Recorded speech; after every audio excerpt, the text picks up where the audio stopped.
Great question, and I totally understand where your confusion's coming from. So what this person is asking about is a video that I posted of Grace in which I'm changing her diaper, and she's kicking her legs a little bit while I'm changing her diaper, and she thought it was really funny.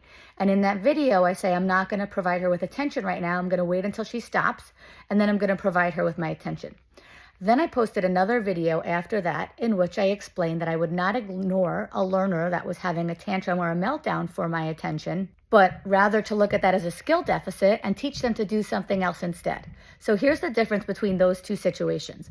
In the first situation, the type of attention that Grace was looking for from me was that she wanted me to acknowledge that she was kicking her legs. She wanted me to ask her to stop. She wanted me in some way, shape, or form to say, this isn't helpful right now, put your legs down. The attention she wasn't looking for in that moment was my companionship. She thought it was funny. She was kicking her legs and she wanted me to say something about it. However, if your child's having a tantrum for your attention because they want to do something with you, or they want you to sit with them, or they need your help with something, that's a situation in which I would teach my child exactly what to say instead.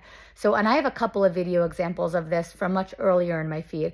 An example was when Grace was really little, she was in her room and she was playing with a spoon and she wanted to show me it, but I was in a different room and she was whining. She was going, and I said, Grace, you just say mama. Grace said mama, and then I said, what can I do for you? And she said spoon.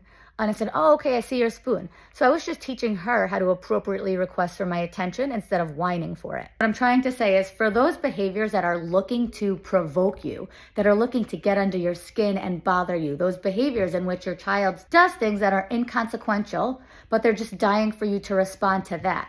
Maybe they don't really care about your attention right now. You know, they're not that interested in hanging out with you, but they just want you to acknowledge that what they're doing is not appropriate. Those trivial behaviors, let them go. But for behaviors in which your child is crying for you or they're having a meltdown because they need you for something, they want to be with you, they want to sit with you, they want your help with something, those are times in which you could tell them exactly what to say and then help them with that. Because the motivation in that moment is for you. It's for you to help them, it's for you to be with them. The motivation in the other moment with Grace kicking her legs was for me to simply acknowledge that what she was doing was bothering me or unhelpful.